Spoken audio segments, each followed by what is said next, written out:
நான் நாத்திகன் தான் நான் கடவுள் இல்லைன்னு சொல்றவன் தான். இந்தியாவில் எந்த கோயிலும் இருக்கக்கூடாதுன்னு தான் சொல்றேன். ஆனா பாபர் மசூதி இடிக்கும் போது நான் பேசுகிற நாத்திகம் என்பது மசூதிக்கு எதிரானது. இந்த அறிவு அடிப்படை அறிவு இது. அப்ப பாபர் மசூதி இடிக்கும் போது கோயில் இடிச்சா உனக்கு என்ன, நீ நாத்திகம் தானே, எந்த கோயில் இருந்தாலும் இல்லாட்டி போனா என்ன?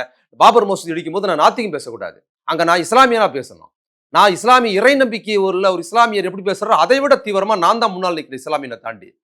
சரி அதே மாதிரி திரௌபதி அம்மன் கோயில், திரௌபதி அம்மன் கோயில் பிரச்சனை வரும்போது திரௌபதி அம்மன் கோயில உள்ள போறவங்களுக்கு ஆதரவா பேசணும். அது பூட்டப்பட்டதுன்னு சொன்னா பிரச்சனை வரும்போது திறந்து விட்டுட்டு, ஏற்கனவே தலித் மக்களுக்கு அனுமதி இல்லை, எந்த சாதி மக்கள் போவாங்களோ அவங்க மட்டும் வழிபாடு செய்யுங்கன்னு விடுறதுதான் சாதி பின்புலம். நீ அவங்கள உடலனா உனக்கு வழிபாட்டு கோயிலே கிடையாது மூடுறாங்க பாத்தீங்களா, அதுதான் திராவிடம். இல்ல பூட்டி வைக்கிறது எப்படிங்க? அதுதான் பூட்டி வைக்கிறது. 2 பேருக்கு அனுமதி, அதுதானே சரி. அதுதான் நான் சொல்றேன். பூட்டி 2 பேருக்கு அனுமதி என்னும் போது பிரச்சனையாகுது. கோர்ட்டு கேஸ்ன்னு போகும்போது திருப்பி போகும்போது எங்களுக்கு மட்டும் வழிபாட்டு உரிமை அப்படிதான் இருக்குது.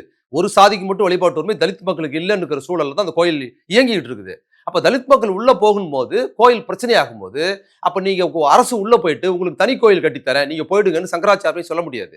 அதுக்கு ஃபைட் பண்ணும்போது நீ அவனை உள்ள விட்டாதான் அவனுக்கு கோயில் இல்லைன்னா உனக்கே கோயில் இல்லைன்னு மூடுறதுக்கு பாத்தீங்களா, அதுவே தலித் மக்களுக்கு ஆதரவு நிலைப்பாடு தான். இல்ல அது எப்படி சனாதன ஒழிப்பாகும்? சனாதனம்ங்கிறது நீங்க பார்ட்டிஷன் பண்றதா சனாதனம். அதான் காஞ்சிபுரத்துல இதே மாதிரி அங்க இருக்கிற வன்னியர் சமுதாய மக்களுக்கான கோயிலுக்குள்ளார தலித் மக்கள் போன போது ஒரு 25 வருஷத்துக்கு முன்னால அன்னைக்கு காஞ்சி சங்கராச்சாரியார் என்ன பண்ணாருன்னா, அன்னைக்கு போய் தலித் மக்கள்கிட்ட போய் நீங்க இந்த கோயில்ல தான் போகணும், உங்களுக்கு நான் தனி கோயில் கட்டித்தரேன்னு சொல்லி அந்த மக்களுக்கு கூத்திரப்பாக்கும்.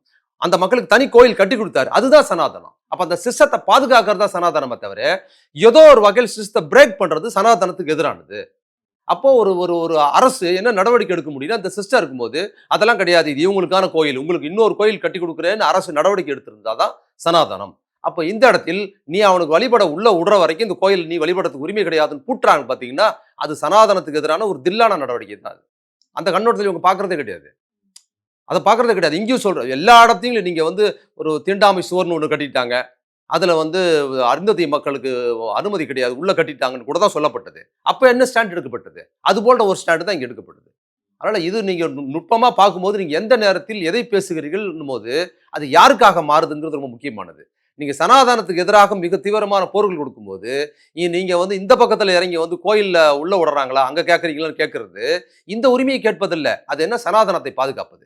அப்ப பாபர் மசூதி இடிக்கப்படும் போது நீங்க நாத்திகம் பேசுவது, பாபர் மசூதி இடிப்பது பேசுவது நாத்திகத்தை பேசுவதல்ல. நீங்க என்ன பண்ணா இடிக்கிறான் பாத்தீங்களா ஆர்எஸ்எஸ் காரன், அவனுக்கு ஆதரவா பேசுவது. அப்போ உங்களோட நுட்பமான அரசியல் என்னன்னா இதுதான். பாபர் மசூதி இடிக்கும் போது சில பேர் பஞ்சாயத்து பண்ணாங்க, என்ன பண்ணாங்க, அங்க கோயிலும் வேணாம் மசூதியும் வேணாங்க, அந்த இடத்துல ஒரு கழிவறை கட்டி விட்டுறலாம், அரசு மருத்துவமனை கட்டி விட்டுறலாம்னு சொன்னாங்க. அது என்னன்னா மறைமுகமா கோயிலை இடிங்கன்னு சொல்றதுக்கான ஆதரவு தானே அது.